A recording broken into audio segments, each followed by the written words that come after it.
থেকে 2041 এই প্রেক্ষিত পরিকল্পনাটাও আমরা প্রণয়ন করেছি। কারণ আমাদের হাতে রয়েছে জাতিসংঘ ঘোষিত SDG 2030, আর আমাদের নিজস্ব পরিকল্পনা 2041, যেখানে আমরা ঘোষণা দিয়েছি স্মার্ট বাংলাদেশ করব।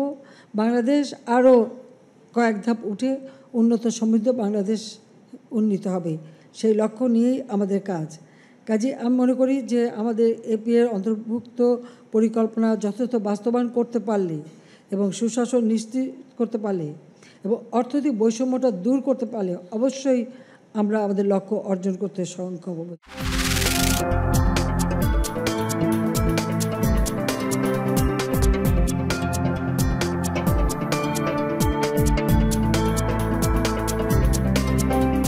মহান মুক্তিযুদ্ধের চেতনার বিপরীতে যে কোনো অপশক্তিকে আমরা কঠোরভাবে প্রতিরোধ করি, এটাই আমাদের অঙ্গীকার।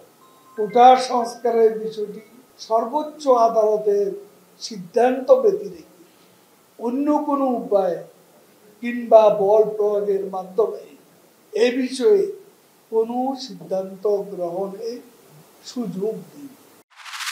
কোটা আন্দোলনের মধ্যে রাজনৈতিক অপশক্তি ঢুকেছে, বিএনপি জামাত সহ যারা দেশকে অস্থিতিশীল করতে চায় তারা ঢুকেছে, এবং তাদের প্ল্যান্টেড কিছু মানুষ সেখানে নেতৃত্ব দিচ্ছে। সেটি কালকে তারা স্পষ্ট করেছে। এতে প্রমাণিত হয় এটি কোটা বিরোধী আন্দোলন নয়, এটি রাষ্ট্রবিরোধী, সরকার বিরোধী আন্দোলনের রূপ দেওয়ার জন্য চেষ্টা করা হচ্ছে।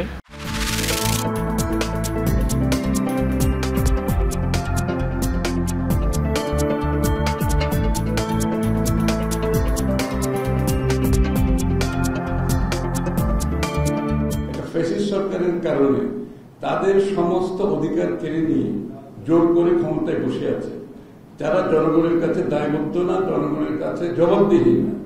এটাই তো মূল সমস্যা। এই বাংলাদেশের আগামী দিনে আপনি কি মেধাভিত্তিক একটি দেশ গড়তে চান, নাকি মেধাবিহীন দেশ গড়তে চান? আপনি কি দলীয় লোকদের নিয়ে দেশ গড়তে চান, নাকি বাংলাদেশের সকলকে নিয়ে দেশ গড়তে চান?